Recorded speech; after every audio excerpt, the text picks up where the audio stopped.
فخلّينا نسأل كده هو إحنا قلقانين ليه؟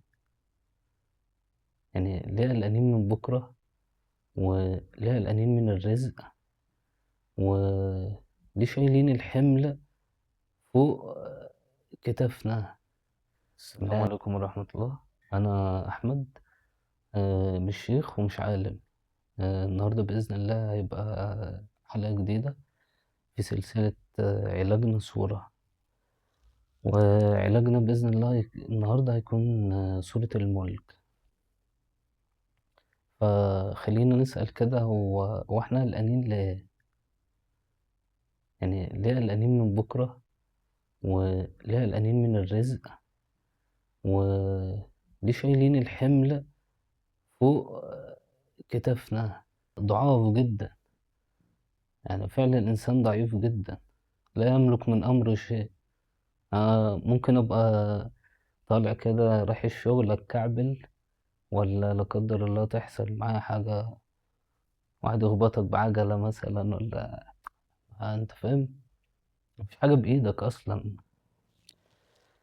فالقلق الزيادة ده بييجي لإنه إحنا بنبقى عايزين نبقى متحكمين في كل حاجة، ماشي؟ يعني أنا رايح مقابلة مثلًا في الشغل، فأقعد كده أتخيل إنه عشان أتوفّق فيها أروح وألاقي بقى الراجل المدير اللي بيعمل لي المقابلة كان صاحب أبويا في الشغل، وبعدين يحصل مش عارف إيه، فنقعد نرسم الطريق، والعياذ بالله كده نرسم طريق القدر لله، وده غلط جدًا. أنت المفروض مسلم مسلِّم أمرك للذي بيده الملك. فعلاجنا من القلق إنه نفهم سورة الملك، ونبطّل نحاول إن إحنا نبقى ماسكين بزمام الأمور كلّها.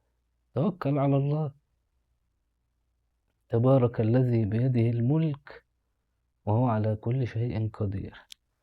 فعلاجنا في سورة الملك من القلق إنها بتقطع القلق من جذوره خالص. فكّر معايا كده، بيده الملك وهو على كل شيء قدير، الذي خلق الموت والحياة، الذي خلق 7 سماوات طباقًا.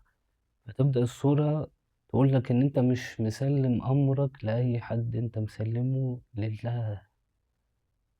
لمّا باشوف قدرات ربنا، رفع السماء وخلق الموت والحياة، وحاجات عظيمة جدًا. فده لله اللي أنت بتسلِّم له أمرك، مش بتسلِّمه لحد بسيط.